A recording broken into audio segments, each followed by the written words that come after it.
قائد ملت شہید ملت نوابزادہ لیاقت علی خان بائے نواب صدیق علی خان بےتیغ سپاہی. ابھی آسمان پر تارے چاند کی تیز نقرئی روشنی میں جھجک کر چمک رہے تھے اور رات کی آخری میٹھی لوریاں دنیا کے ہر ذرے کو تھپک کر گہری نیند سلا رہی تھی. اور 16 اکتوبر کی صبح کاذب اس پرسکون سیمیگوں منظر میں آہستہ داخل ہونے لگی اور میں کروٹ لے کر اٹھ بیٹھا کیونکہ مجھے قائد ملت کے ہمراہ راولپنڈی جانا تھا. حسب معمول ٹھیک 7:30 بجے صبح میں وزیر اعظم کی کوٹھی پر پہنچ گیا اور بڑے زینے کے سامنے کھلے برآمدے میں ان کا انتظار کرنے لگا.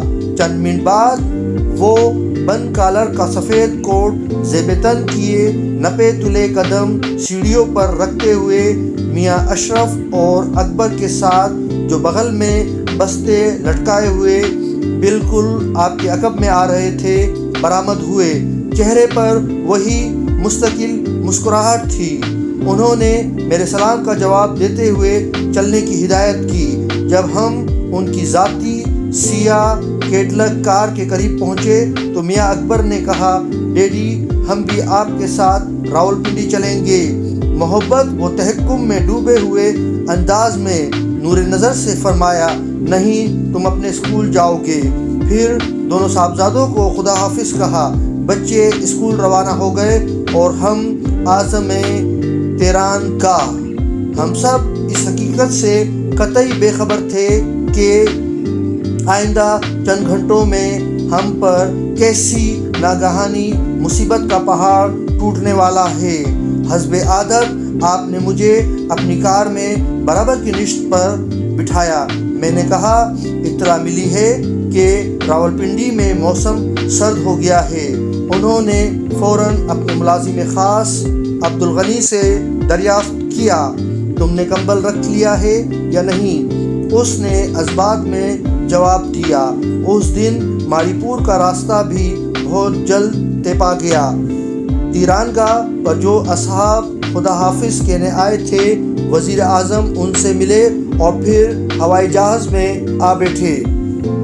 جہاز نے ٹھیک 8 بجے فضا میں پرواز کی اور اپنے عظیم المرتبت مسافر کو لے کر منزل کی طرف تیزی سے روانہ ہو گیا جہاں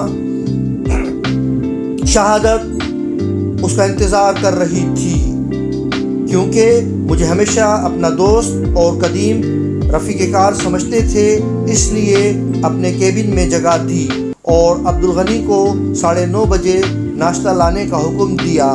ہم 9:30 بجے تک اخبارات پڑھتے رہے اور مختلف عنوانات پر گفتگو ہوتی رہی، جس میں قابل ذکر موضوع گفتگو وہ ہوائی جہاز تھا جو آپ کے لیے خاص طور پر بنوایا جا رہا تھا.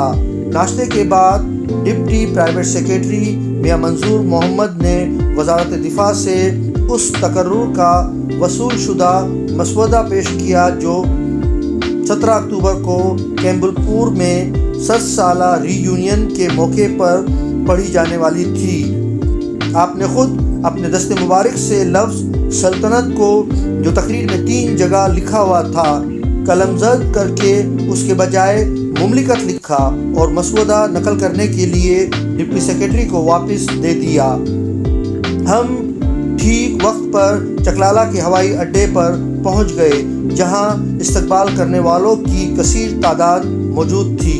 آپ ہر ملاقاتی کے لیے اس کے مزاج کے مطابق فکرے چست کرتے رہے جس سے سب لوگ لطف اندوز ہوئے اور ہر شخص خندہ و فرحاں نظر آ رہا تھا.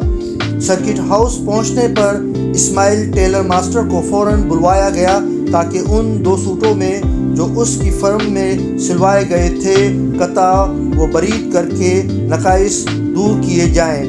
ٹیلر ماسٹر کے آنے پر مناسب ہدایات کے ساتھ سوٹ اسے دے دیے گئے اور تاکید کی گئی کہ کراچی کی روانگی سے پیشتر تیار کر کے لے آئے۔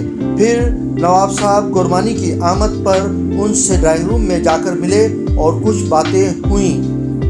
میں دفتر کے کمرے میں چلا گیا جہاں کچھ لوگ میرے منتظر تھے اور وہ مجھے کمپنی باغ لے جا کر جلسے کے انتظامات دکھانا چاہتے تھے۔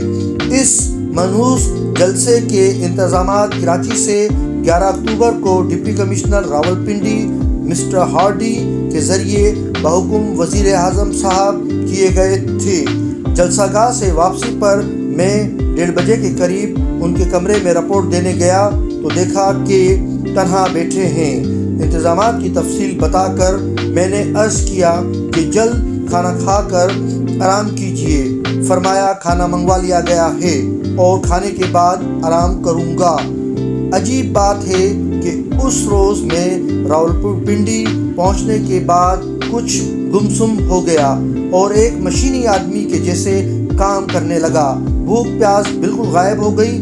قسم لے لیجئے کہ دوپہر میں ایک دانہ بھی کھایا ہو یا بستر پر ایک لمحے کے لیے آنکھ جھپکی ہو۔ دل میں انجانے اندیشے اور اضطراب تھا جسے میں سمجھنے سے قاصر رہا۔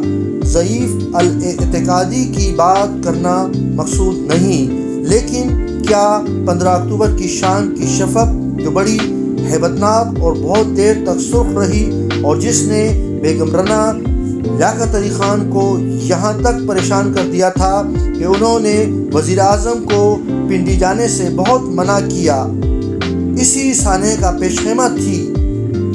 کہتے ہیں کہ اگر کوئی بڑا سانحہ پیش آنے والا ہو تو انسانی دماغ میں نئے نئے اندیشے جنم لیتے ہیں اور چھٹی حس بیدار ہو کر ایک غیر مرئی طاقت کے اشاروں کا مفہوم سمجھنے لگتی ہے۔ لیکن ہمارے وزیر اعظم کی رفتار و گفتار سے ایسی کوئی بات ظاہر نہیں ہوئی۔ سرکٹ ہاؤس سے ٹھیک 3:47 پر روانگی ہوئی۔ کار کی پچھلی نشست پر کمشنر صاحب وزیر اعظم کے ساتھ جا بیٹھے۔ میں اگلی نشست پر ڈرائیور کے نزدیک بیٹھنے کے لیے بڑا ہی تھا اور ابھی پوری طرح کار کا دروازہ بھی کھلنے نہیں پایا تھا کہ فرمایا آپ میرے پاس آ کر بیٹھیے۔ حسب حکم میں دونوں کے درمیان جا بیٹھا۔ کار روانہ ہوئی۔ وزیر اعظم نے سگریٹ سلگا لیا۔ راستے میں لوگ کثیر تعداد میں جلسہ گاہ کی طرف جاتے ہوئے ملے۔ بالآخر ہم جلسہ گاہ پہنچ گئے۔ گیٹ پر چند مقامی ممتاز ہستیوں نے آپ کا استقبال کیا اور ہار پہنائے۔ آپ نیشنل گارڈ کی 2 رویہ قطار کے درمیان تلواروں اور نیزوں کے سائے میں سلام لیتے ہوئے ڈائس کی طرف خرامہ بڑھے۔ لوگوں نے تالیاں بجا کر اور زندہ باد کے نعرے لگا کر اپنی بے پناہ عقیدت کا اظہار کیا اور آپ ایک بڑی کرسی پر رونق افروز ہو گئے۔ قاری صاحب نے تلاوت قرآن پاک سے جلسے کا آغاز کیا۔ شیخ مسعود صادق صاحب چیئرمین بلدیہ راولپنڈی نے اپنا سپاس نامہ پڑھا اور پیش کیا۔ بعد ازاں محمد عمر صاحب صدر مسلم لیگ راولپنڈی نے اہل راولپنڈی کی طرف سے آپ کو خوش آمدید کہا اور یقین دلایا کہ پاکستان کی حفاظت و بقا نیز کشمیر کو آزاد کرانے کے لیے ہر طرح کی قربانی پیش کی جائے گی۔ پھر انہوں نے وزیر اعظم صاحب سے درخواست کی کہ اب وہ اپنی صحت بیانی سے اہل جلسہ کو مستفید فرمائیں۔ میں حسب عادت وزیر اعظم کی کرسی کے بالکل عقب میں ڈائس پر بیٹھا ہوا تھا اور منتظر تھا کہ وزیر اعظم کے ارشادات سنوں۔ اب پاکستان کی آرزوؤں کا واحد سہارا، غریبوں اور بیواؤں کا ملجا و ماوا، 8 کروڑ مسلمانوں کا دلارا، قائد اعظم کا دست راست اور صحیح جانشین، اتحاد، یقین، محکم اور تنظیم کا مجسمہ، صلح و آشتی کا علم بردار، نہایت وقار و متانت اور سکون و اطمینان کے ساتھ سامعین کو خطاب کرنے مائک کی طرف بڑھا۔ مجمع نے جو تقریباً 1 لاکھ افراد پر مشتمل تھا تالیاں بجا کر اور لیاقت علی خان زندہ باد، پاکستان زندہ باد کے نعرے لگا کر مسرت کے پھول نچھاور کیے۔ مجمع ٹکٹکی باندھے اپنے محبوب وہ ہر دل عزیز رہنما کی طرف دیکھ رہا تھا کہ لب ہلے اور برادران ملت کی اخوت انگیز آواز کانوں سے ابھی اچھی طرح ٹکرانے بھی نہ پائی تھی کہ دو گولیوں کے یک کے بعد دیگرے چلنے کی وحشت خیز صدا نے فضا میں خوفناک انتشار پیدا کر دیا۔ اس کے ساتھ ہی میں بے تابانہ ان کی طرف لپکا اور دیکھا کہ بائیں طرف کے حصے جسم کو جنبش ہوئی اور پاکستان کا روشن مینار دیکھتے ہی دیکھتے گرنے لگا۔ میں نے تھامنے کی کوشش کی، لیکن آپ کا سر جس نے پاکستان کے مشکل سے مشکل مسائل ذرا سی جنبش سے حل کیے تھے، میرے سینے سے آ لگا۔ آپ نے نہایت اطمینان اور بلند آواز سے لا الہ الا اللہ محمد رسول اللہ پڑھا۔ اب وہ گرتے جا رہے تھے اور میں انہیں سنبھالنے کی کوشش کر رہا تھا، یہاں تک کہ انہوں نے دوبارہ کلمہ طیبہ ادا کیا۔ میں اتنی دیر میں زمین پر بیٹھ گیا اور آپ کے سر کو زانوں پر رکھ لیا۔ ادھر چاروں طرف گولیاں چل رہی تھیں، لوگ جان بچانے کے لیے ادھر ادھر بھاگ رہے تھے یا کرسیوں اور صوفوں کے نیچے چھپ رہے تھے۔ مجھے خطرہ محسوس ہوا کہیں کوئی اور گولی ان کے جسم کو زخمی نہ کر دے، چنانچہ میں نے اپنے دونوں بازوؤں کو اس طرح پھیلا دیا کہ وہ ان کے چہرے کے لیے سپر بن گئے۔ مجھے ایک لمحے کے لیے بھی یہ خیال نہ آیا کہ میں خود بھی گولیوں کی زرد میں ہوں۔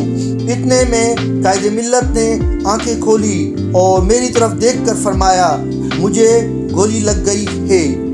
میں نے ڈھارس دینے کی خاطر کہا، آپ یہ کیا فرما رہے ہیں؟ میرا یہ جملہ ختم نہ ہونے پایا تھا کہ انہوں نے صاف لیکن دھیمی آواز میں فرمایا، پاکستان کی خدا حفاظت کرے۔